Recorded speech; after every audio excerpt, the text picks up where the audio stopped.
Going for a ride. Got the helmet, got the registration, got the driver's license. In fact, this is an Ecuadorian driver's license. If you'd like to know how to get one, just stay tuned.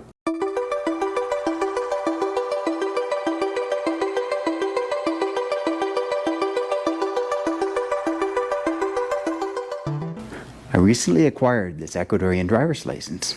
I went through a local lawyer and they took me through the various steps. You're looking at about $350 to get it done. Another option would be simply to use your passport and operate a motor vehicle as a tourist. You can do this for 6 months at a time, but then you would have to have your passport stamps upon re-entry to show that you're visiting again. It's a cumbersome method, but it's still apparently legal. Another method, albeit kind of suspect, is a back door, and whereby there are people who have contacts and they will take your photograph and have all your information, and there are people on the inside at the registry that will create the driver's license for a fee. So apparently that fee is about $500. Just saying, that's a way to get it done. So the method I chose was obviously the proper method in studying the materials that are offered on a website, and we'll talk about that in a little bit. And you have to have some proficiency with the Spanish language because the exam is only in Spanish.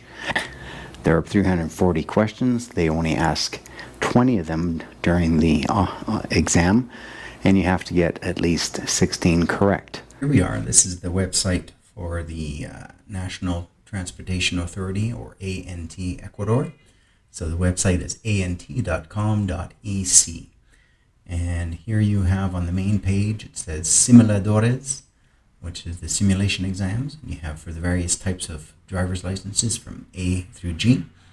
Type B here is the passenger vehicle. That's what concerns us. And so you'll hit this button to access the simulators, or these test questions rather. And when you click in there, you'll get this page here. And again, you have the bank of questions, or this is the list of questions, and this is the simulation exams. So if I go into the bank of questions, I have the various questions here. I have the ability as well to download all of the questions in a PDF format for study. And here's an example of a question here. Question 1 is, what is the principal reason for a minimum distance of 25 centimeters between a driver and the steering wheel? And the answer is, it's the required distance for the deployment of the airbags. So I didn't fully understand all the particular terms, but I looked them up, and eventually I was able to understand the questions and the answers. And it's just a question of memory after that. It's not very difficult, and that's how I was able to study and succeed. So I'm going to run you through these various steps we took with the lawyer in order to prepare and obtain the documents necessary to attend the ANT. So the first thing we did is we went to a Banco Pacifico where we paid a $7 fee and got a receipt, and then we proceeded to the airport in Cuenca and went to the Migración, or the Immigration Services, where we requested a document which basically stated my current residency as having a visa, temporary visa for 2 years. With that in hand, then we proceeded to go to a driving school that was located in the central area of Cuenca.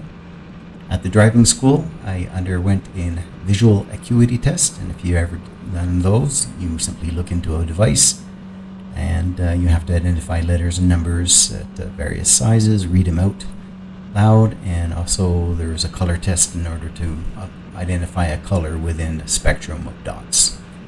Then I proceeded to a auditory test, whereby through various frequencies on the left and the right ear, you activate the remote and identify if you heard the sound.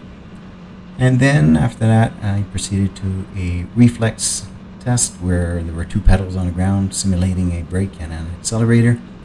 And on a screen, you had a green light and a red light signify accelerate or brake. And so every time you saw the red light, you had to apply your foot on the brake pedal.